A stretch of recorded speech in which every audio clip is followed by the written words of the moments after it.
Good morning, sir. Very good morning. Okay, so since it's 11:30, so we shall start right now. Sure. Yes, sir. Hello, everyone. On behalf of the Chitmantra Psychology Club, I wish you all a very warm and pleasant morning. I am Nirja Kushwaha, who has been given the opportunity to host the first online talk organized by the club. Before putting forward the topic of this online talk, I would like to call upon Prachi Pandey, General Secretary of the club, to welcome our guest speaker, Professor Girishwar Mishra, other educationists, and students who have joined us for the day. Prachi? Thank you, Nidja. Welcome, sir. Today we have with us Professor Girishwar Mishra. He is professor and former head of the Department of Psychology and former dean, Arts Faculty at the University of Delhi. During the academic career of spanning over 3 decades, he has taught at Gorakhpur, Allahabad, and Bhopal universities. He was a Fulbright Fellow at Swarthmore College, Philadelphia, and at University of Michigan, Ann Arbor. Professor Mishra's teaching and research interests include social psychology, human development, culture, and psychological knowledge. He has been convener and president of the National Academy of Psychology. Apart from numerous publications in national and international journals, he has authored Psychological Consequences of Prolonged Deprivation, its social roots and psychological consequences, perspectives on indigenous psychology, psychological perspective on health and stress, psychology of poverty and social disadvantage, applied social psychology in India, and many other write-ups. Sir, it is our pleasure to have you here with us. With deep pride and humility, we welcome your ideas to contribute to success of this webinar. I would also like to give a special mention to Professor Tripathi, whose efforts and resources have assisted us in accomplishing our goals. This webinar being the first in line of upcoming webinars. With this, I welcome all the educationalists, students who have joined us today. I welcome you all. Thank you, Prachi. Moving in the line, topic for the day is understanding psychology in Indian perspective. The reason behind choosing this topic is that being psychology students, we wish to get an insight and a proper orientation to understand the discipline of psychology much more in our Indian context. This topic is also the theme of e-magazine's second edition titled It's Psychological, which will be published in the first week of the March. Moving on, not taking much time, I would request you all to mute the audios while you may keep the videos on if you like to. You may post your questions in the comment box. We will take them up towards the end of the session. Now, I would like to call upon our speaker, Professor Girishwar Mishra, sir, to enlighten and orient us how we can understand psychology in Indian perspective.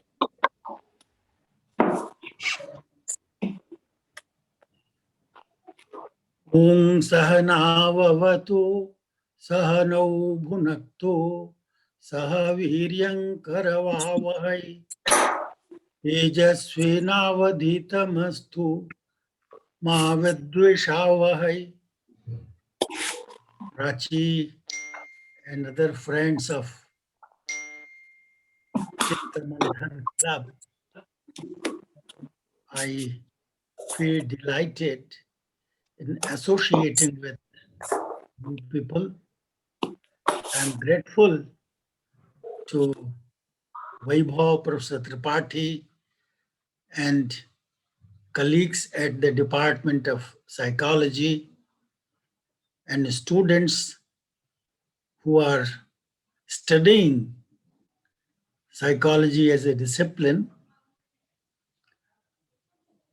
I have fond memories of this department, a vibrant department dedicated to study the different facets of psychology. I especially remember Professor Durganand Sinha, who was a mentor for all of us.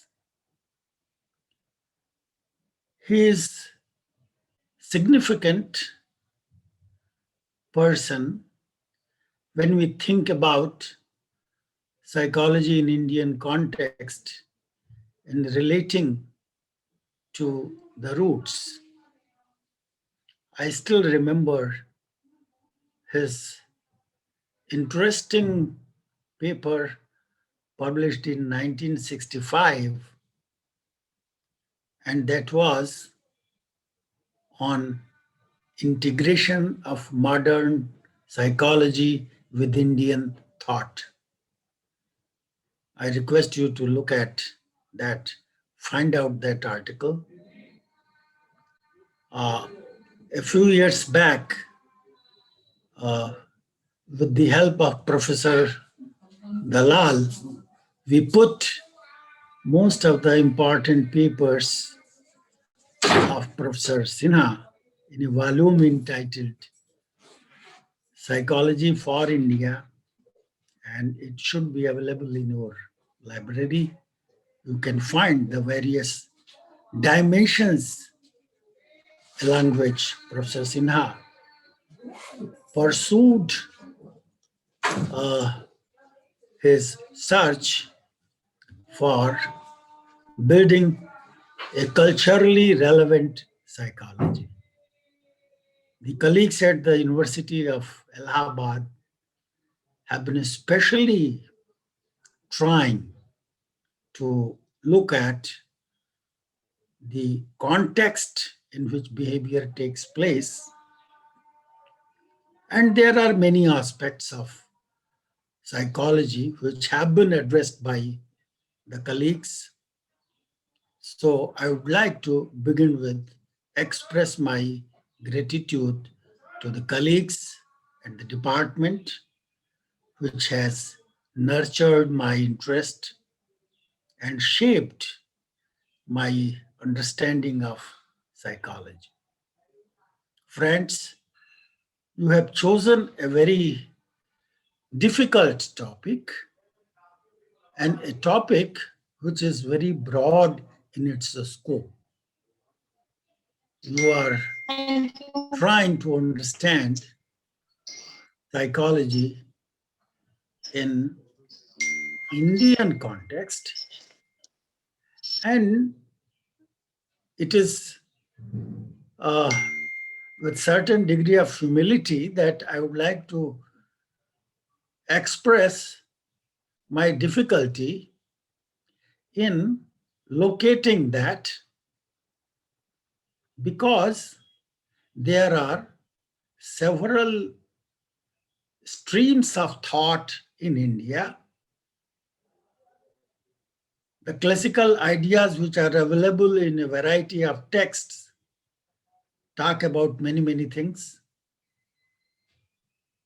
Almost all areas of life have been addressed by Indian mind, Indian scholarship, and they are available in original as well as in translation. The roots of psychology as a modern discipline in India is about 100 years old. You know, if you look at the history, it was 1915 when psychology discipline was established at the University of Calcutta. And the training which was imparted was a kind of extension of Euro-American tradition.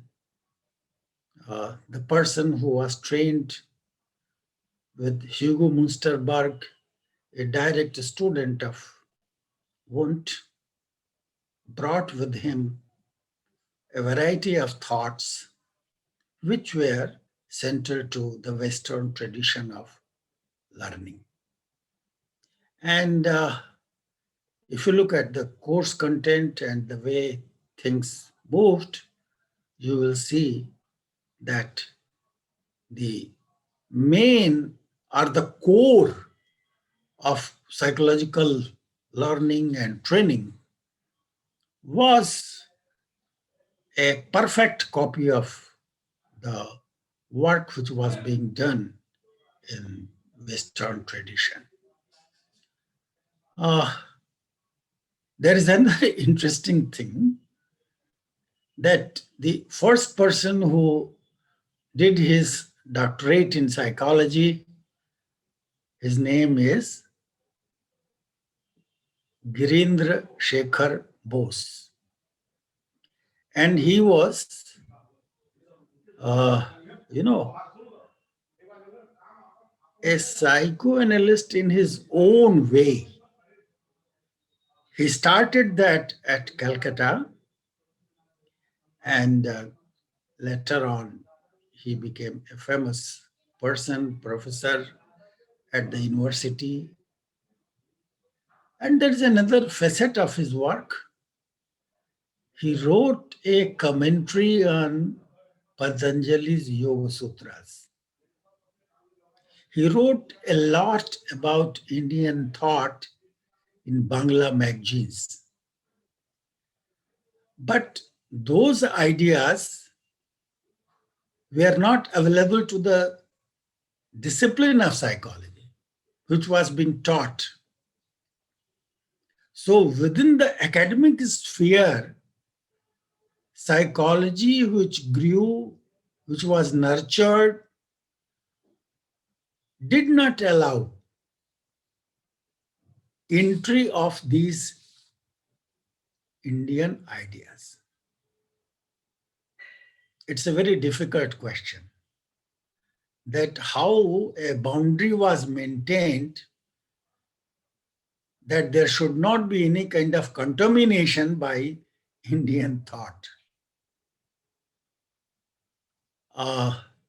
It's very interesting to see that now psychology discipline, as we know, is connected with the name of Wundt as modern experimental psychologist.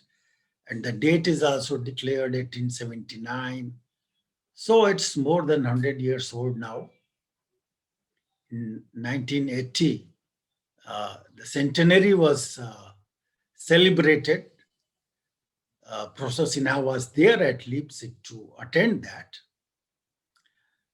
It's very interesting to see that if you count the years, so it is about 140 years now. The psychology discipline has its history like that. And I don't know what is your impression, but there are some facts which we must understand, that now APA, the strongest body of psychology, has 56 divisions, and they cover almost all areas. If you go to various bodies, you have APA, and then you have American Psychological Society, then you have International Association of Applied Psychology, and so on and so forth. When I happened to be a student at undergraduate and postgraduate level, we did not hear the word Indian, we did not hear word culture in our psychology program. I think now the situation has changed and there is greater acceptance of these ideas. Now, I would like to share one more thing.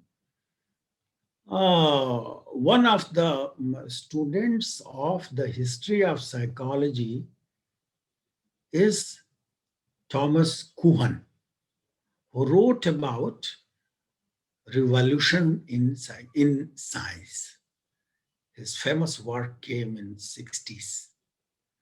And do you know what was his observation about psychology? He observed that psychology is in a pre-paradigmatic stage. It has not reached to the paradigmatic stage. If you read his observations, you will see that the objections are about ambiguous status of psychology as far as ontology is concerned. कि reality का nature क्या है, कि वो gas है कि liquid है कि सॉलिड है, क्या है.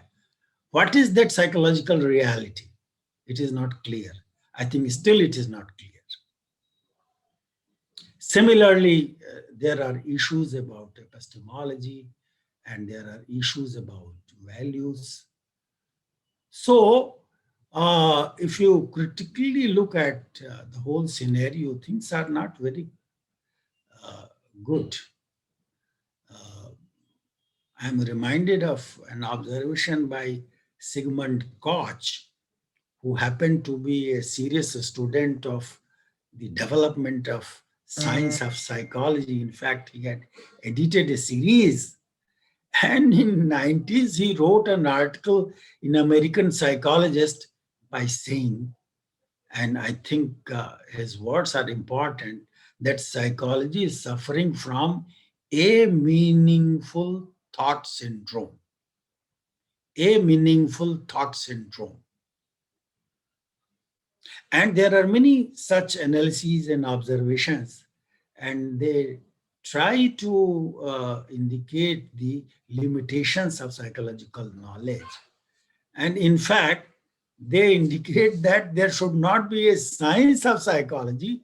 There should be something like humanities, psychological studies, where you are ready to accept different views.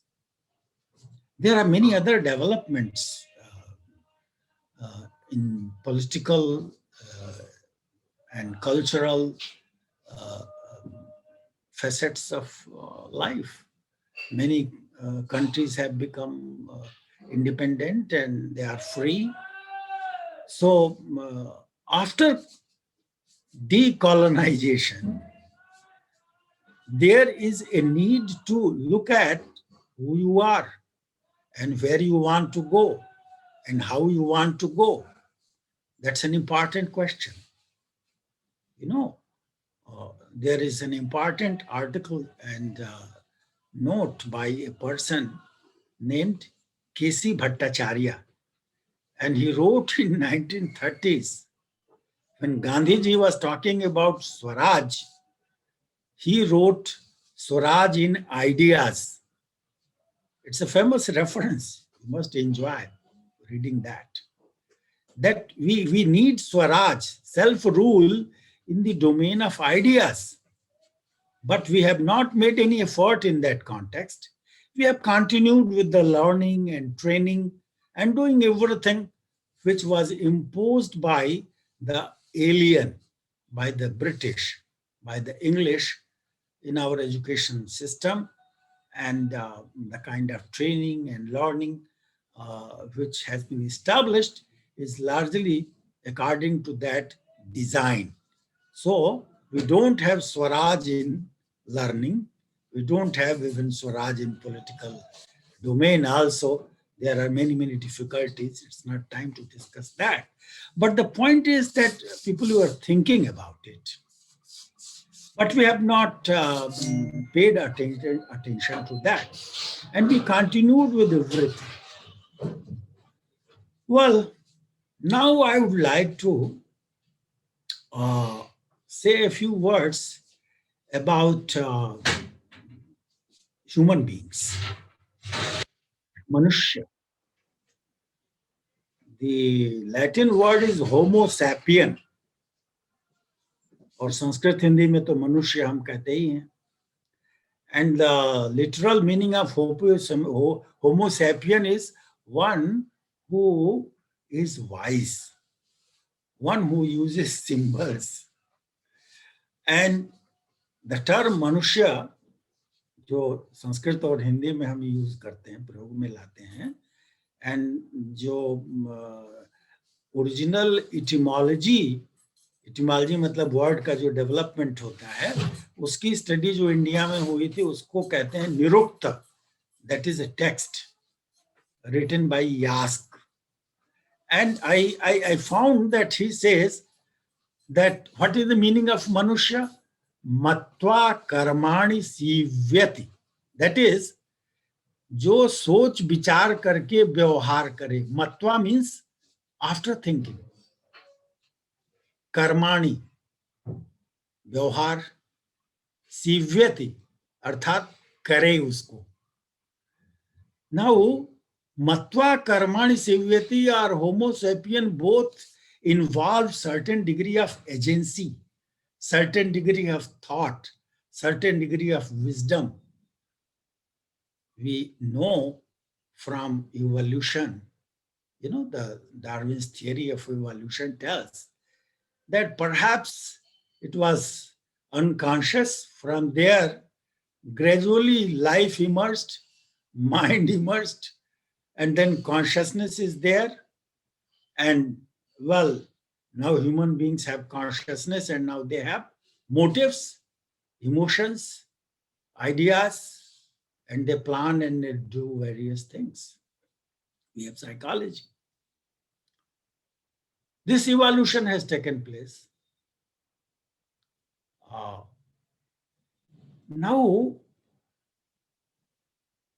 the idea of consciousness that we have in our general psychology textbooks, which we talk about, it roughly talks about awareness of various objects. We also connect it with sleep and wakefulness and hypnosis and whatnot. There are altered states of consciousness, and you have effects of drugs, LSD and marijuana and all that. We study all these things. Indian thought has given another dimension to understanding consciousness. And that relates to consciousness as such. Consciousness is all pervading. So we know about Jagdish Chandra Basu, who is known to show life in, a plant. तो वनस्पतियों में भी चेतना है. Now, it's very interesting that in our science, we have a kind of physicalistic reductionism. For example, you want to study wisdom, so you create a scale and then you give a number to the items or observations or whatever it is, and ultimately you have a certain number. You want to study love, you want to study freedom, you want to study anything, you use this technology and ultimately you come up with certain numbers. And you try to understand that in that way. What are you doing in this? You are removing consciousness, the main property of human being, from the object which is being studied. You are studying the dead thing. You are not studying the living thing. You transform all the living things into something which is non-living, non-conscious. When you study intelligence or motivation or anything, you do it. First you transform it to jad. जो चेतन है उसको पहले जड़ बनाते हैं, then we study it, we quantify it, we are happy, we are getting relationships. But go to studies and see how much variance is explained. Very, very limited. Even in that framework also. Our whole design of a study, which is third person guided approach, has certain inherent limitations. Then our psychology as a science has to be value free. Whatever we do has nothing to do with values. Knowledge should be value free. Even if you read psychology textbooks, you will see a particular organization. After introduction, you learn about what? Neurobiological foundations of behavior. That is the ultimate. And then in all the chapters, you would like to see how it relates to physiology or neuropsychological processes or whatnot. And it is very difficult to see the correspondence. For example, you have a term anxiety, which you have created through your language. You have categorized things like that. And then you try to see it in brain. How the two are connected, it's very difficult. And now brain is also a biological entity. And brain also learns. The wiring which is in brain is not fixed. It changes. So at Wisconsin University, Richard Davidson is studying the brain scans of monks who have undergone several thousand hours of meditation. And he shows that the brain which is involved in meditation changes in its shape because of that meditation. He was in Delhi and he did show the brain scans of monks who have undergone for different periods of meditation. Now, how we are going to take all this into account? So the agency is there somewhere. And that is not given due place in the whole analysis. You remove it. We have learned that the most scientific method where you have sufficient degree of control and you are able to predict and systematically manipulate is experiment. So you do all this and you want to see what is happening. So in a good experiment is one where you remove all the subjectivity.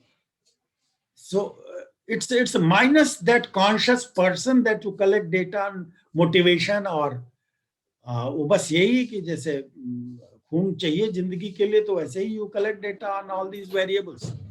So you remove the agency, you remove consciousness, and you objectify and you quantify and you feel happy.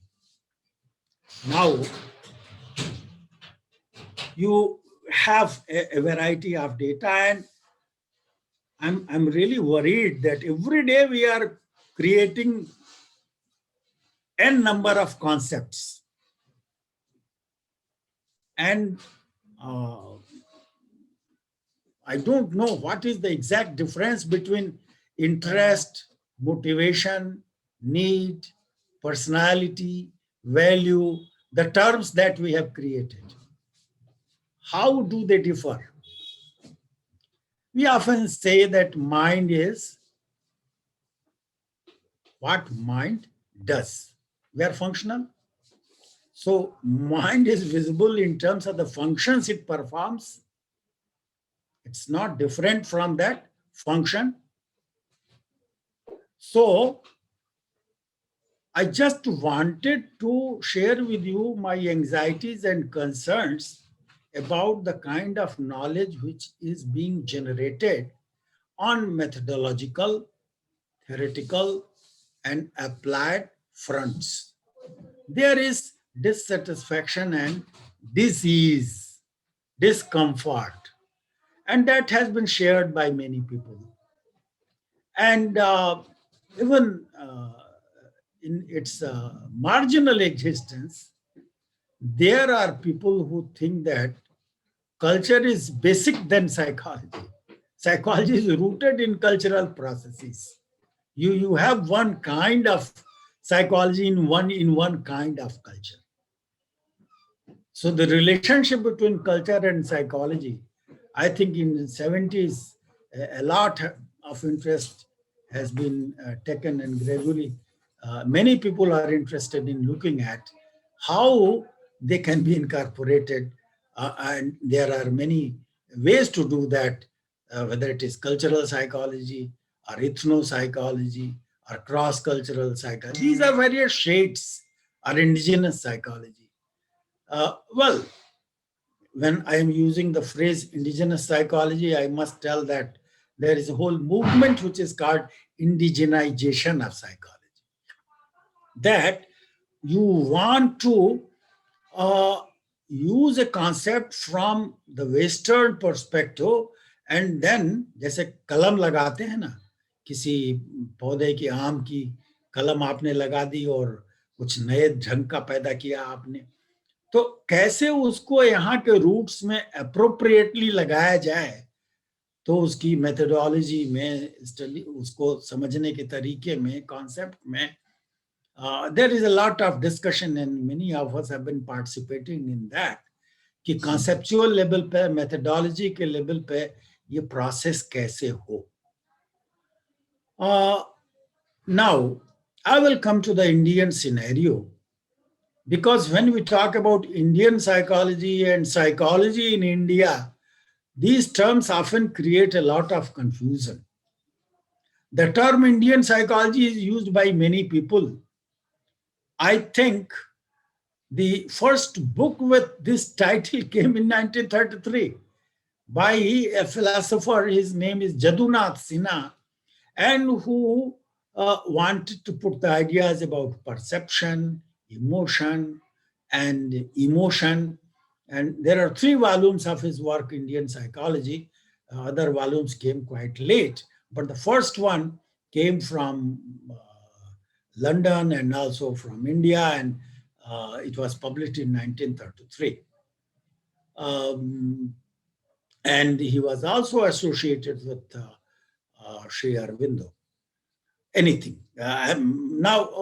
So Indian psychology, one meaning is that the classical philosophical ideas are examined and seen how they talk about psychological processes, the various facets of psychology. Much literature is available, many texts are available, and it is very difficult to understand all that. In fact, we have learned things in a different way. I'm reminded of one Indian grammarian, a thinker. His name is Bhartrihari, and he says that Sarvam Shabdena Bhasate, that everything is visible through language. So language provides categories, and you categorize word according to that. Cognition is almost equal to categorization. How you categorize the word? A word with a word of God is different than a word where there is no word for God. You see that the 2 words are very different. So how you categorize depends on the thoughts that we have. As a psychology students, we have understood so many things. We have adopted certain frameworks, and it needs unlearning and relearning to understand, to appreciate Indian perspective. So, Indian psychology term is used in that. More recently, many people have taken interest, and you must have come across the work by Professor Anand Paranjape, Professor Ramakrishna Rao, and the other volumes which are now available, which indicate what kind of things, concepts, methods are being included when we use Indian psychology. Very broadly speaking, Indian psychology is psychology which is rooted in Indian thought, is of Indian origin, and it can go to any extent. It depends how you are going to use it. Because the literature is so vast, If you go to Upanishads, or if you go to Vedas, if you go to Dharma Shastras, there are Vedangas, you have, um, you know, two great epics, Ramayana and Mahabharata and whatnot. All that is there. And there is psychological material available in that. We have yet not been able to create a source book of Indian psychology where you have all these things available. We don't have a first-hand experience of these ideas. Many of us incidentally became interested in few things. For instance, Professor Namita Pandey became interested. She was interested in the issue of Anasakti as enunciated in Bhagavad Gita and how it relates to well-being and stress. So what we do, we convert that into a scale and we measure that and we are happy with that. So it takes one part of the whole framework. It partly helps, but not enough. There are many ideas which are present in the minds of people, in the folk. You see the masses, people live there. There was an interesting project run by psychology department at Allahabad on Magh Mela. What are the thought patterns, their behaviors, their life experiences, those who live in Magh Mela? You must see some of the papers. I put them in one of the issues, I think it was in 2002 or something like that, in psychological studies, what they have to say about it. So when we say Indian psychology, one meaning is to understand the thoughts which are psychologically important, valuable, and available from Indian sources. That is one meaning. Then there is another meaning, that psychology of the Indian people.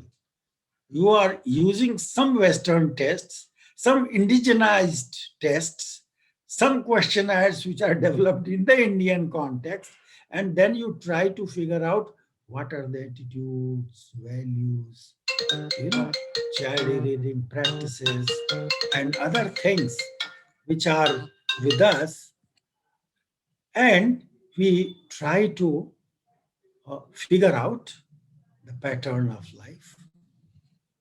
I'm reminded of the work of Professor Sinha when he, in 1969, published Indian Villages in Transition. I don't know whether you have gone through that book or not, but he wanted to see the anxieties, aspirations, motives of the people who live in villages, who are illiterate, who don't understand proper psychological terms and questions. And he devised methods. I still remember he used grain sorting test. The grains are mixed. कई तरह के grains को मिला दिया और उनको अलग करो. Anyway, what I want to say is, and perhaps he was first few persons who use qualitative methods in unique ways. So you can try to understand and you can learn, you can develop hypotheses from that. In qualitative methods, you study grounded theory. So I think the people, how they work, how they live, how they behave, that also provides certain sources of knowledge. So Indian psychology should not be restricted to the texts which are there, but how the texts have been understood by the people, how they are reflected in behavior of the people. That is also very important. So both have to be looked at. There are many shades of Indian psychology. And Not all psychology which is done in India can be considered as Indian psychology, because many of us exactly follow the tools, tests, ideas, concepts, borrowed from the uh, American, British, or other kinds of learnings and theories, and we do that and follow that and find things. Uh, there is also an important point which should be mentioned here. And what I want to mention is that there are many sources of Indian psychology. It is the text as well as the context. You need to look at both. If you take one only, that may not be sufficient. There have been some attempts. For example, McKim Marriott, an anthropologist who came to India and studied India in 50s, was fortunate to meet him in 1991 in Chicago University. And he has a lot of work. And he comes with a book published in 1990 by Sage, India Through Hindu Categories. Read that. He uses many of the concepts. One of the interesting insights which he provides is that Indians are individuals, they are not individuals. I will not elaborate that point. You may look at the notion of self and how it can be understood, but do read his work. It's very interesting. You may get some good insights. So you need to relate to the people. Your methodology should be appropriate to the people. That's another important issue. You can't use the same methods, same measures with any group, because they have their own habits, how they categorize and how they do it. Using a 10-point scale for happiness, कि बहुत ज्यादा happy हैं कि थोड़े कम हैं कि उससे थोड़ा अनहैप्पी हैं और थोड़ा ज्यादा अनहैप्पी हैं और बिल्कुल अनहैप्पी हैं, how to categorize all this. There are many issues when we go to people and use the scales that we use with people who are knowledgeable, who have undergone certain kind of training. All this is happening.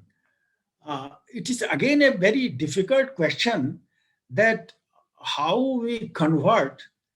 First we take a concept, we convert into scale, then we collect the data, we convert it into number, and then we again go back to the concept.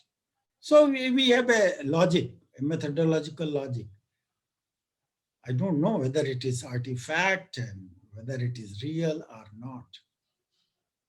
And ultimately, if everything is reduced to neuropsychology, then the subjectivity that you have in love, in freedom, even in anxiety, how you are going to explain that? How you are going to experience that? There is no match to that. So, methodologically, first-person experiences are very important. Now,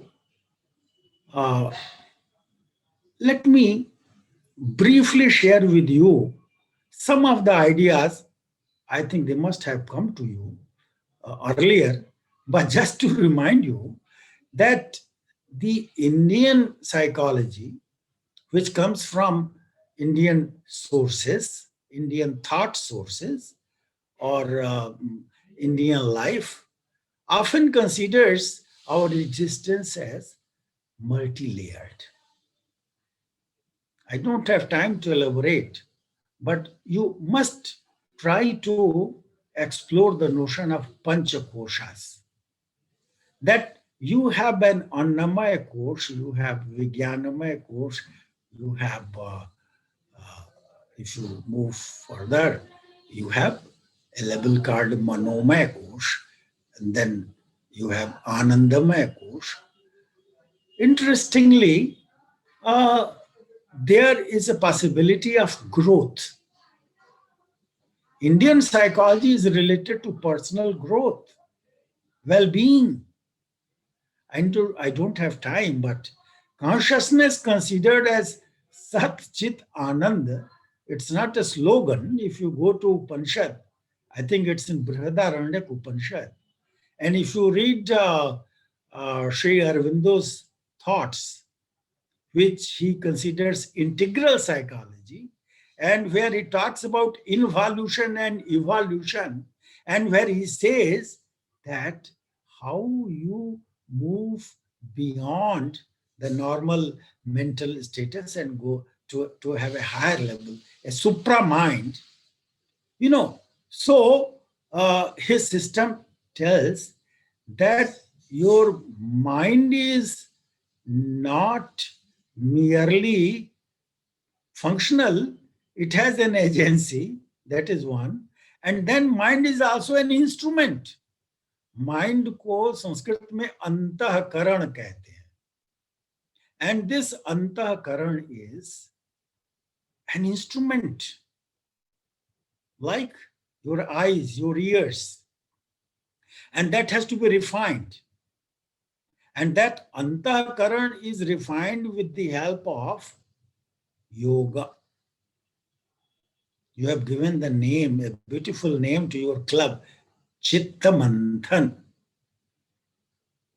Knowingly or unknowingly, you have taken it from Yoga Sutra, which talks that Chitta Vritti Nirodha is yoga. कि योग जो है वो चित्त वृत्तियों का, and what are the चित्त वृत्तिस? All the mental functions. 5 mental functions are given in Yoga Sutras. And the design of Yoga Sutra is, the second sutra of Patanjali Yoga Sutra is beautiful. It says कि when you have Chitta Vritti Nirodha, then you are in yourself. Tada drashtu swarupe. जो द्रष्टा है, द्रष्टा and drishya. What you see is drishya, and you are the seer.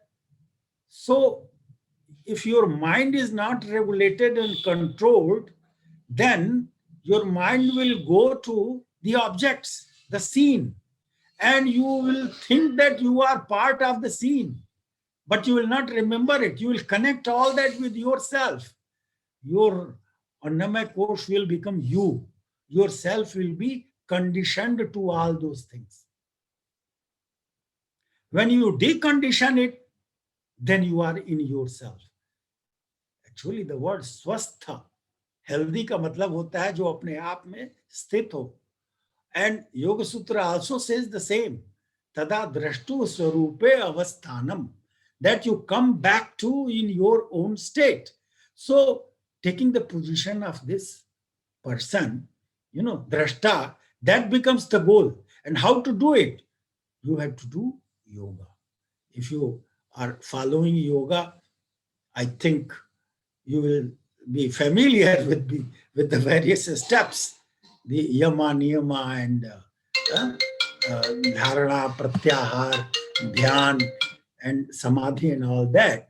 That requires a detailed analysis. We don't have time to talk about that. But one thing which I want to remind is that's a complete psychology. It's complete psychology in the sense that if you unpackage yama, it is satya, ahimsa, asteya, aparigraha, brahmacharya.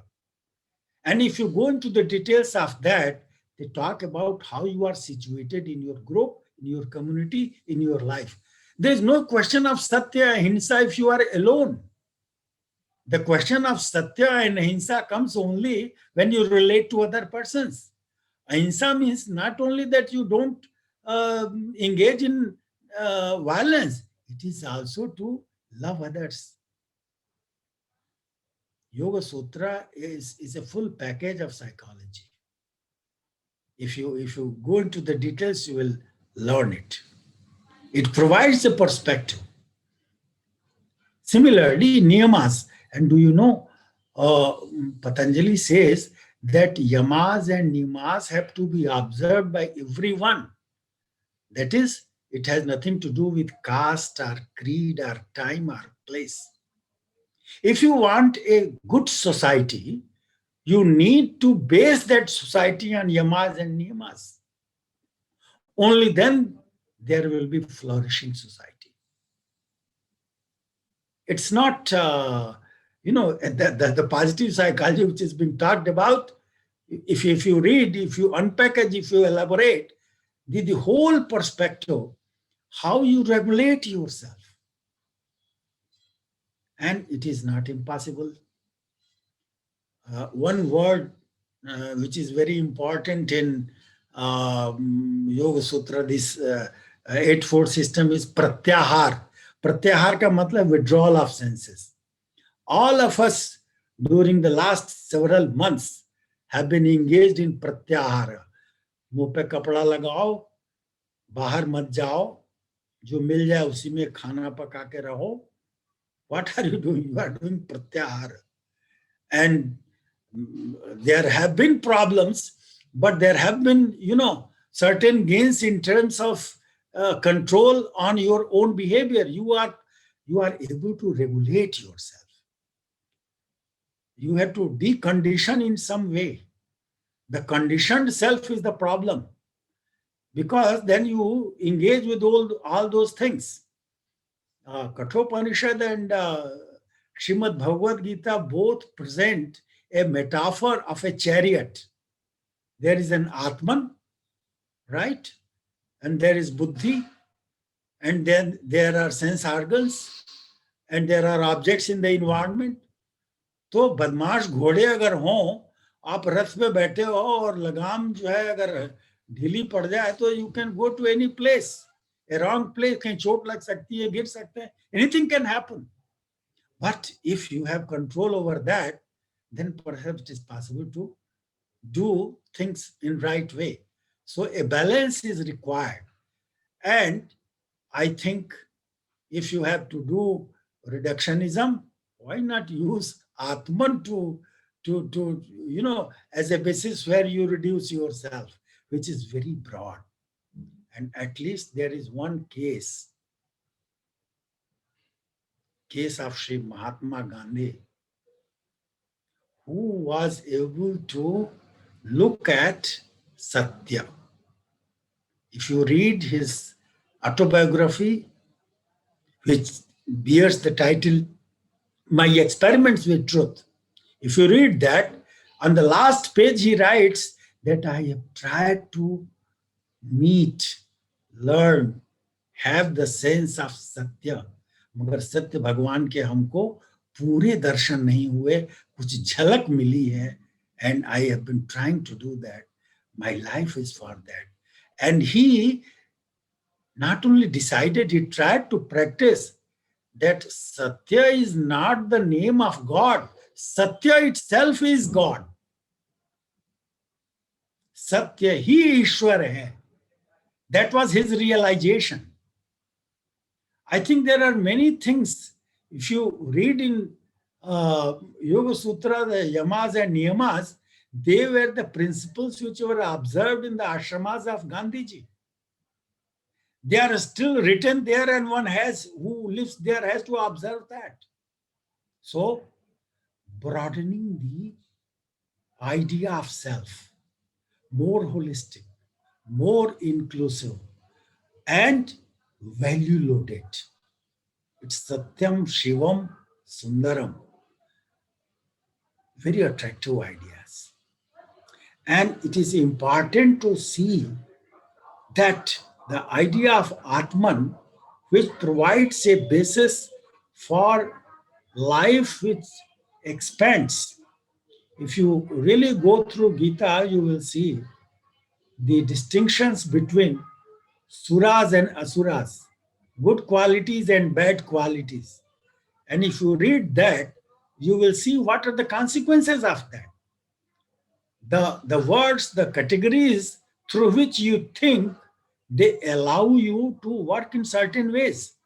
They afford you to think in certain ways, and they curtail also.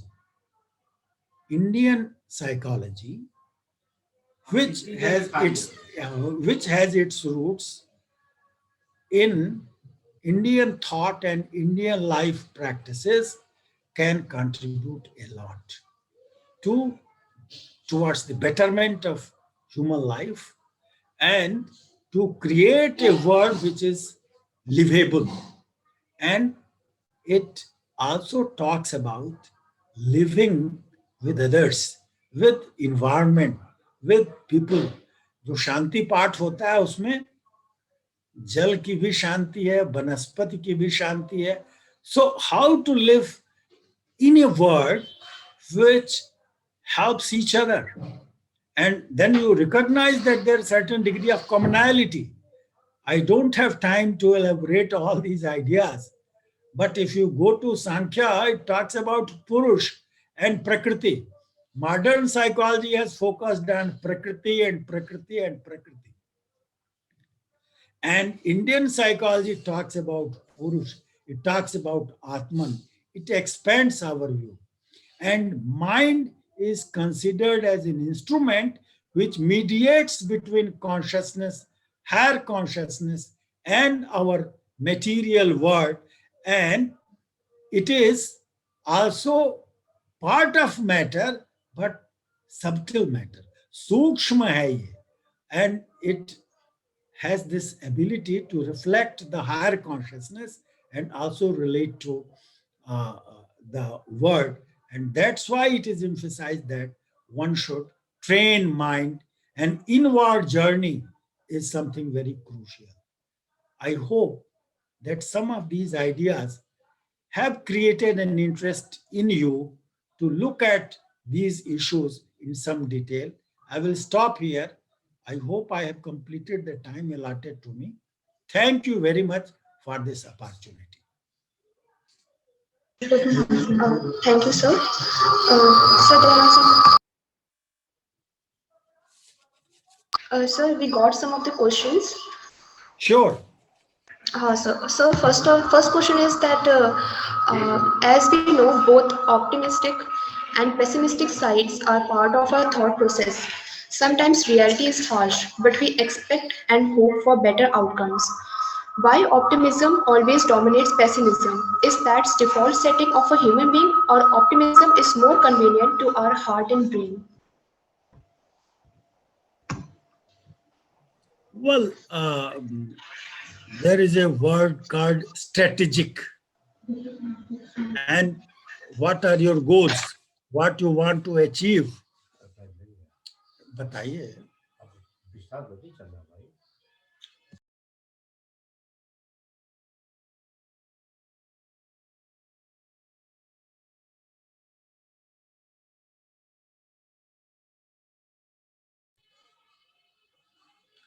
So it depends on your perspective, on your mindset,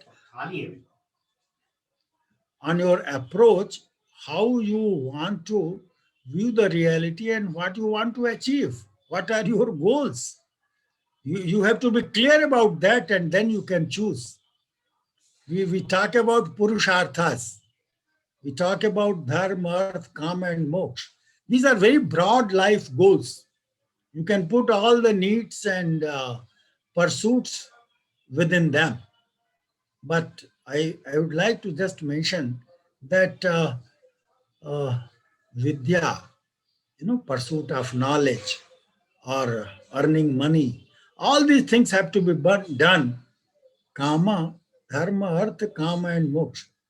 So Artha and Kama, they are not disregarded, but they have to be pursued within Dharma. I will stop here. So we got one more question. It's that that you I have emphasized. only five more minutes. I have some other engagement. Okay, sir. So this I will be can the last. entertain one more question. Yeah, sir. So the question is that you emphasized studying psychology of India must come through text and context both. But when we go for this approach, we often refer to text of a particular period and line of philosophy, and the changes occurred after 7th century AD. We tend to ignore a huge and worth studying change in the context and demography. The changes affected not only the lifestyles of masses, but also the way they related themselves with text. What is your comment on it? I could not listen you properly. can you repeat the essence of the query? Yes, sir. So it's about the changes that affected not only the lifestyle of masses, but also the way they related themselves with the text, the philosophy and the changes which occurred in 7th century AD. So you have the curiosity that things have changed, so the texts are not valuable, right? Yes, sir. Fine, very good, wonderful. You are Homo sapien, you are Manushya, and you have to decide whether the change is for good or bad. I am not Yes. saying that accept whatever is written there. You have to decide, you have to see whether it is good or bad. But my difficulty is then when it comes by Mihaly with the name of flow, then you are happy. And when you find something like Anasakti, then you say that it is in old ancient Indian text, it's irrelevant. So without Yes. knowing, you reject Indian ideas, and without knowing, you accept the Western ideas. That's the problem. I am not saying to blindly follow what is written in all those texts. You have to see whether they offer good alternatives to life, whether they are useful or not. You have to do that exercise. But you don't ask this question about what is in the textbooks that you read in your courses. Yes, sir. So we will take your Can you ask 2 minutes more. questions about that? They have become Vedas. They have become like Upanishads. It's Yes, sir. fine. But what I mean, you need to check that also. You have to Yes. test those ideas whether they are appropriate or not, and what are the consequences of those ideas. Yes, sir. So I guess we would conclude this session then. So I would like to call upon General Secretary Prachi Pandey to present vote of thanks. Prachi?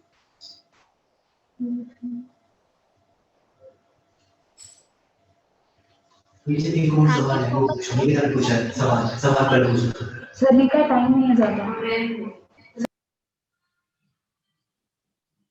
Am I audible? Hello. Yes, Prachi, you are audible. Aman, Prachi, you are audible. okay. Thank you so much, sir. It was an insightful session for all of us, starting from what Suhen wrote from the concept of Swaraj, and that is most beautiful thing you said, that was Swaraj in ideas, self-rule in domain of ideas, and the kind of connotation you gave us of Homo sapiens, it was worth mentioning here. Thank you so much for that. With that, all the books, all the sources you said which are important in the concept of Indian psychology, we all will definitely refer to those sources.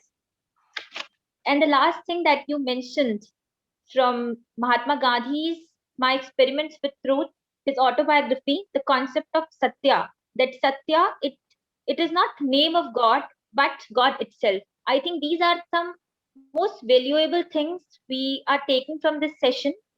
And I would really like to thank on behalf of Club Chitmanthan. I express my gratitude to the department for the opportunity they provided us. Once again, I would like to thank you, sir, for taking out time from your busy schedule and enlightening us with the knowledge. It was insightful session. I would also like to thank our HOD for giving permission for organizing this webinar. And I would like to express my hearty gratitude to Professor Tripathi for inviting you, sir, to conduct this webinar, which was very important for us. You have been always a pillar of strength for us, sir. I want to extend gratitude to all the eminent educationalists and to all the students present here, paying attention and learning. We appreciate your participation. Last but not the least, the club members who really worked hard to make this event successful. And at the end, I would like to quote a beautiful poem by Rabindranath Tagore, where the mind is without fear and the head is held high, where knowledge is free, where the world has not been broken up into fragments by narrow domestic walls, where words come out from the depth of truth, where tireless striving stretches its arm towards perfection, where the clear stream of reason has not lost its way into the dreary desert sand of dead habit, where the mind is led forward by thee into ever widening thought and action. Into the heaven of freedom, my father, let my country awake. As this lecture, it was all about Indian perspective. We all hope that our country awake into aspirations of Rabindranath Tagore ji, and we all would contribute our little bit towards it. Thank you so much, sir. Thank you, Prachi. I enjoyed meeting you people. I hope that this kind of discussion will continue, and we will have more opportunities to interact and learn. वादे वादे जायते तत्वबोधा, ऐसे ही बातचीत करके हम लोग आगे बढ़ सकते हैं. Thank you very much. बहुत बहुत धन्यवाद और हमारी शुभकामनाएं. Thank you. Thank you, sir.